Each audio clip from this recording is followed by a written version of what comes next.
I'm not on your list of speakers, but I did ask Steve if I could step in here for a minute, because I think there's a side of him that hasn't really been spoken too much about tonight.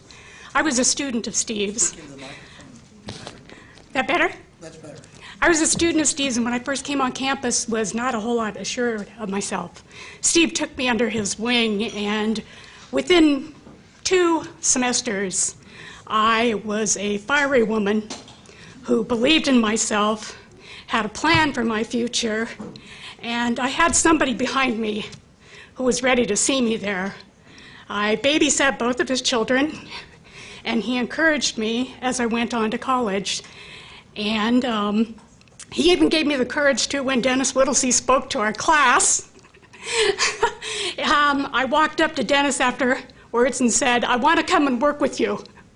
And he said, "What can you do for me?" And I had a portfolio already put together for him.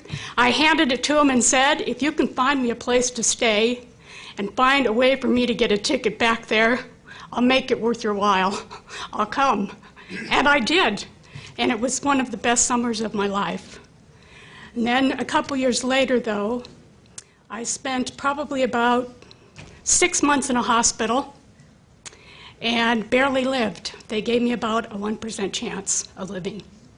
I had 16 surgeries, and I had disorders since then because of these illnesses.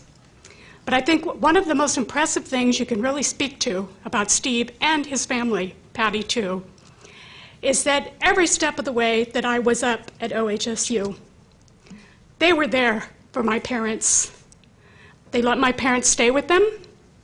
My father is a very strong man, much like Steve, and he was literally falling apart, thinking he was going to lose his daughter.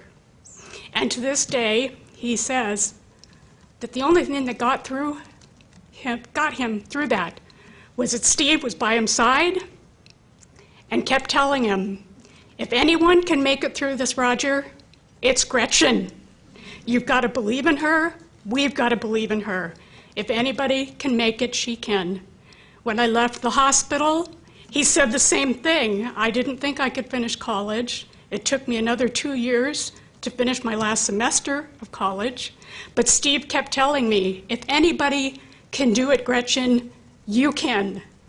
And it's that kind of relationship and faith that he had in so many students, that he taught so many people.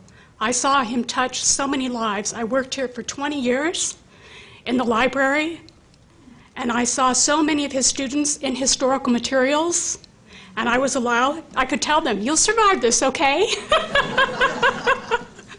I got through it, you can get through it too. But I saw firsthand how he touched their lives. And that's something I think that really needs to be recognized here, is the way Steve personally molded so many students, recognized their ability to succeed, and even when they faced the hardest challenges and the highest hurdles, he stood right by their side and he saw them through. I know he is one of my greatest heroes, and I wanted him to know that tonight.